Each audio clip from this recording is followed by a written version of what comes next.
Hello guys, welcome back to another vlog. अस्सलाम वालेकुम मेरे प्यारे भाई और बहनों, कैसे हो आप सब। और गाइस, आज मैं आपको कुछ अपनी पास्ट लाइफ के बारे में बताने वाली हूँ। जैसे कि मैं एक हिंदू फैमिली से बिलोंग करती हूँ, तो मैं पहले हिंदू धर्म में बिलीव करती थी।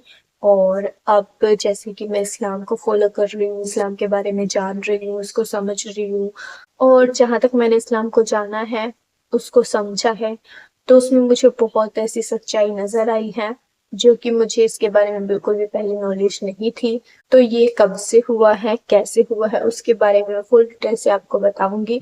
तो मेरे साथ व्लॉग में बने रहिएगा। चैनल पर नए हो तो प्लीज सब्सक्राइब जरूर कर लीजिएगा। तो गाइस, जैसे कि मेरा बर्थ 2001 में हुआ था, और 2001 से लेके 2020 तक मैं हिंदू फैमिली, हिंदू धर्म के अकॉर्डिंग ही चली हूँ। और उसके बाद 2022-23 में मैंने इस्लाम के बारे में जाना है। और जब मैं हिंदू धर्म में थी, तो वही है कि मैं वही मूर्तियों की पूजा करती थी। और दिन के अकॉर्डिंग अपने भगवान की पूजा करते हैं सब। जैसे सोमवार है, सोमवार को पूजा करते हैं शिव जी की, मंगलवार को हनुमान की, और बुधवार को लक्ष्मी माता की, वीरवार को पीर की, और जुम्मे वाले दिन सरस्वती माता की, और शनिवार वाले दिन शनिदेव की, और एतवार वाले दिन खेड़े को। ऐसे हिंदू धर्म में मेरी फैमिली में, मैं अपने एक्सपीरियंस से बता रही हूँ, ऐसे होता था मेरे साथ भी कि जिस दिन हफ्ते के अकॉर्डिंग दिन देखा, उस दिन उस भगवान की पूजा करने लग जाओ, उस भगवान का नाम जपने लग जाओ। और जैसे कि पहले तो मैं अपने गांव में ही रहती थी, और स्कूल से खत्म होने के बाद स्ट्रगल शुरू हो गया करियर को लेके कि हाँ, क्या करना है, काम करेंगे तभी। आजकल का जमाना ऐसा ही है कि घर पे कोई भी फ्री नहीं रह सकता है। जिसको अपने खर्चे चलाने हैं ना, उसको काम करना ही पड़ेगा। तो वही लाइफ है कि स्कूल के बाद मैंने पार्लर का सीखा। उसके बाद फिर एक स्कूल में जॉब लग गई एज अ टीचर। तो वहां पे भी काफी टाइम जॉब की, बट फिर वही है कि हाँ, जो प्राइवेट स्कूल होते हैं उनमें इतनी इनकम नहीं होती है कि जिससे अपना बंदा अपना अपना भी गुजारा कर सके। और गवर्नमेंट जॉब तो आजकल हर किसी के नसीब में होती ही नहीं है। तो स्कूल में जॉब करने के बाद फिर मैंने सोचा कि मैं अपने गांव से बाहर निकलूंगी, किसी बड़े शहर में जाऊंगी, बड़े शहर में जाके जॉब करूंगी, वहां पे इनकम भी सही होगी और लाइफस्टाइल भी सही होगा, हमारे गांव से बेहतर होगा। फिर मैंने दिल्ली आने का फैसला किया। जैसे दिल्ली में मेरे रिलेटिव वाले भी रहते थे, तो मैं पापा को बोल दिया कि मुझे दिल्ली जाना है, मैं अब गांव में काम नहीं करूंगी क्योंकि कुछ भी सेविंग वगैरह नहीं हो रही है। तो पापा ने बोल दिया कि ठीक है, जैसी तुम्हारी मर्जी है कर लो। क्योंकि मेरे पापा ने कभी भी ये नहीं बोला है कि हाँ ये नहीं करना है, वो हर बार सपोर्ट में रहे हैं, अभी भी वो मेरे सपोर्ट में है। तो उन्होंने बोला कि हाँ ठीक है, तुम्हें जाना है जाओ। तो मैं दिल्ली आ गई। उसके बाद दिल्ली आके सबसे पहले होता है किसी बड़े शहर में आना, तो रहोगे कहाँ। तो रहने के लिए रिलेटिव थे, तो उनके पास मैं कम से कम 15-20 दिन रुकी हूँ। क्योंकि रुकी हूँ, फिर उस पे जॉब वगैरह भी देखनी होती थी। ऐसे तो नहीं था कि गांव से ही मुझे किसी जॉब का ऑफर आ गया था तो मैं दिल्ली चली गई। मैंने फिर वहां जाके जॉब वगैरह देखी है। बहुत टाइम लगा है जॉब वगैरह ढूंढने में भी। एक दो बार तो फ्रॉड केस में फंस भी गई थी कि हाँ, जॉब के लिए आपको पैसे वगैरह भरने पड़ेंगे, तब जाके आपको जॉब मिलेगी। तो ऐसे भी बड़े शहरों में बहुत क्राइम होते हैं। तो उन सब से बच बच के मुझे एक अच्छी सी जॉब मिल गई थी। तो उस जॉब पे मैंने काम किया, तो वहां पे मुस्लिम रिलीजन में भी रहते थे लोग। जैसे कि मेरी फ्रेंड्स थी मुस्लिम लड़कियां, जिनका नेचर मैंने देखा है बहुत ही ज्यादा अच्छा होता है। उनका पहनावा भी अच्छा होता है और उनकी सोच भी बहुत अच्छी होती है। तो मैंने वहां पे कंटिन्यू 7-8 महीने जॉब की है। और एक ही जगह पे जॉब करते हो तो आपके जो फ्रेंड्स बनते हैं, उनसे आपकी अच्छी खासी जान पहचान हो जाती है। तो आपको उनके बारे में कुछ बातें पता चलती है, कुछ उनको आपके बारे में पता चलती है। तो वहां पे जो मुस्लिम लड़कियां थी, मुझे वो बहुत अच्छी लगती थी। उनका पहनावा अच्छा लगता था, उनकी सोच अच्छी लगती थी। और उसके बाद जब मैं पीजी में मैंने शिफ्ट किया 15-20 दिन के बाद, तो पीजी में मेरी रूममेट भी मुस्लिम लड़की की थी। तो इस्लाम की थोड़ी बहुत नॉलेज मुझे उस लड़की से भी मिली है। और अपने इस्लाम के बारे में बताई या जो भी बातें, तो इस्लाम को मैंने जाना है, उसके थ्रू ही जाना है। और जैसे कि उसमें बहुत सारी सच्चाई भी होती है, क्योंकि खुदा तो एक ही होता है ना। और ना हमारी इस दुनिया में किसी को खुदा ने देखा होगा, क्योंकि ये जो इंसानी दुनिया है वो तो खुदा ने बनाई है ना। तो इंसान उनको कैसे देख सकते हैं। और वही चीज लगा लो कि उनकी कोई मूर्ति, स्टैचू, फोटो, कैलेंडर ऐसा कुछ नहीं हो सकता। जैसे कि हिंदू धर्म में होता है, किसी भी भगवान की किसी की भी मूर्ति आपको मिल जाएगी, स्टैचू मिल जाएगा, फोटो वगैरह भी मिल जाएगी, बट उन सब का मतलब क्या होता है। वो ऊपर से तो नहीं गिरी थी ना कि हाँ ये आसमान से गिरी थी और इस पे नाम लिखा था कि ये इस भगवान की है। सोचने वाली बात है ना वैसे, कि उन मूर्तियों को इंसान ही बनाता है, जबकि इंसान ने भगवान को देखा नहीं है, बट बनाई वो इंसान नहीं है। तो जिस चीज को तुमने देखा नहीं है तुम उस चीज को तस्वीर कैसे दे सकते हो। और फिर ये भी नहीं है कि हाँ एक ही भगवान की हो, क्योंकि दुनिया को बनाने वाला तो एक ही है ना। ऐसा तो नहीं है कि वो 4-5 लोग थे, 4-5 भगवान थे, कहीं से भी कुछ देखा उसको भगवान मान लिया।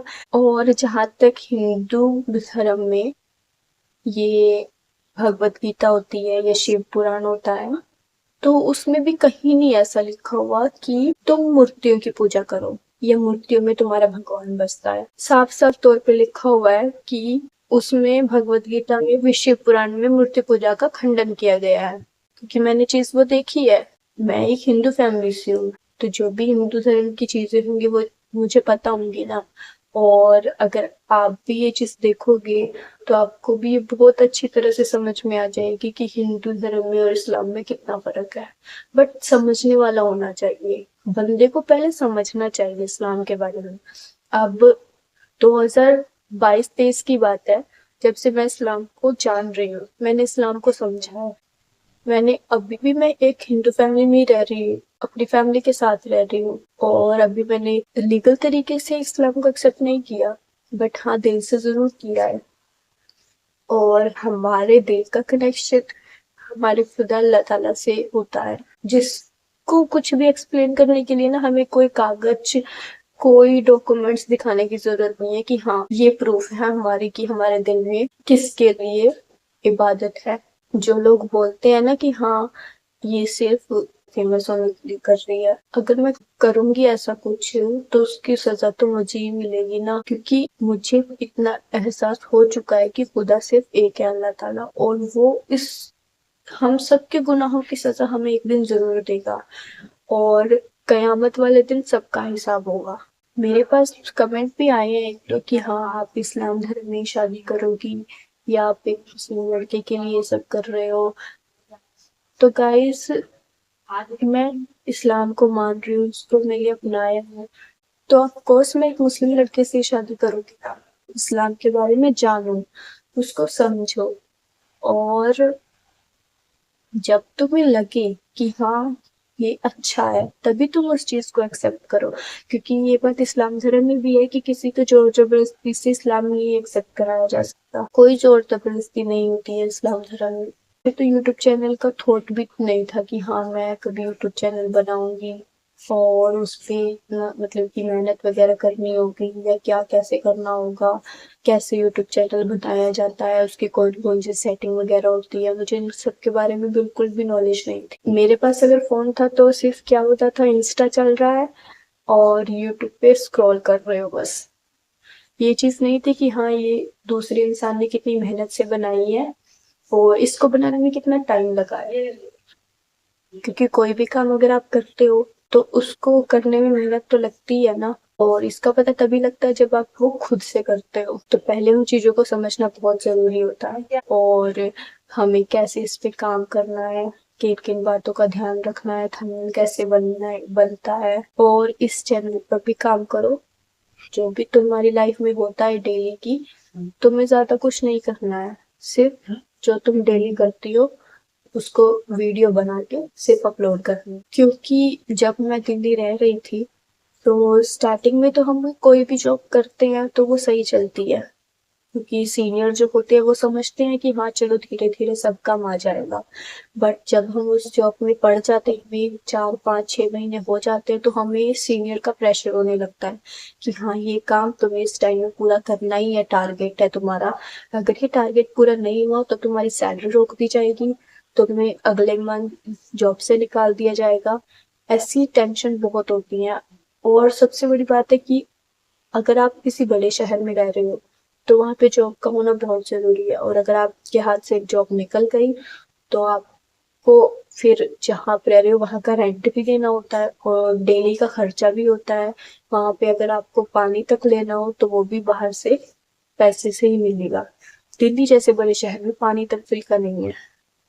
ये तो बड़े शहरों में होता ही है। तो उन्हीं सब चीजों को देख के मैंने सोचा कि हाँ ठीक है, कोई भी प्रेशर कोई भी दबाव मेरे ऊपर नहीं है, इस्लाम के बारे में भी जानो। जिस दिन तुम अच्छे से इस्लाम को जान लोगी, पहचान लोगी, और उस दिन तुम खुद इस्लाम को एक्सेप्ट करना चाहो तो कर सकती हो, और लीगल तरीके से इस्लाम को कबूल करूंगी। इसीलिए मैंने घर आके अपना यूट्यूब पे मेहनत की। तो मैं डेली अपना व्लॉग वगैरह बनाती थी, जो मैं डेली काम करती थी। फिर मैंने सोचा कि हाँ मैं इस्लाम के बारे में सर्च कर रही हूँ, उसके बारे में जान रही हूँ, उसको मुझे समझना है। तो वैसे तो मैंने बहुत कुछ जाना है, तो क्यों ना मैं उसी टॉपिक पे वीडियोस बनाऊं। तब जाके मैंने इस टॉपिक पे वीडियो बनाना शुरू किया। इससे हमारी लाइफ में अगर हम कोई काम नया शुरू करते हैं तो प्रॉब्लम्स तो बहुत सारी आती हैं, क्योंकि ऐसा नहीं होता है कि अगर आप सही चल रहे हो तो आपकी रास्ते में कोई अड़चने ना आए। तो प्रॉब्लम्स तो बहुत सारी आई, बट उनका मैंने डट के सामना किया है, और आप सबके सपोर्ट से मैं यहाँ तक पहुंच पाई हूँ।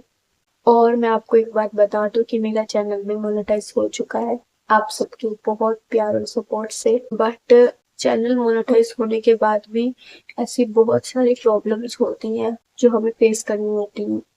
ऐसा तो नहीं है कि चैनल मोनेटाइज हो गया उसके बाद पहले दिन से ही आपकी इनकम आनी शुरू हो जाती है, या जो आपने पिछली वीडियोस डाली है उन पे ही आपको व्यू वगैरह मिले हैं तो उसके अकॉर्डिंग आपको इनकम मिल जाएगी। ये बात भी मैंने जानी है कि ऐसा नहीं होता है। जिस दिन आपका चैनल मोनेटाइज होगा उसके बाद आप जो भी वीडियोस वगैरह डालोगे उन पे कम से कम 1,000 से ऊपर व्यू होने चाहिए, तब जाके आपका डॉलर वगैरह कुछ बनता होगा इनकम। तो अभी भी ऐसी बहुत सारी प्रॉब्लम्स हैं जिनको मुझे फेस करना पड़ेगा। तो आप सब ऐसा मत सोचे कि मैं इस्लाम को कबूल नहीं करूंगी।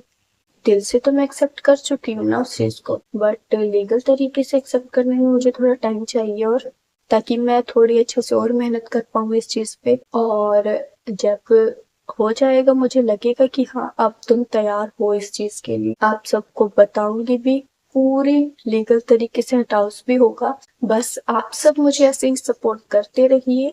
मेरी पास्ट लाइफ में मैंने बहुत कुछ देखा है, और बहुत सारी ऐसी प्रॉब्लम भी हैं जिनको फेस किया है। तो यही थी मेरी पास्ट लाइफ, और कि मैंने कैसे इस्लाम को जाना, कहाँ से इसकी शुरुआत हुई, और अब कहाँ तक मैं पहुंच चुकी हूँ। बस आप सब ऐसे ही सपोर्ट करते रहिए, और अगर आपको व्लॉग अच्छा लगे तो प्लीज लाइक कर देना, और कमेंट करके मुझे अपना ओपिनियन जरूर शेयर करना कि मैंने सही किया है या गलत किया है।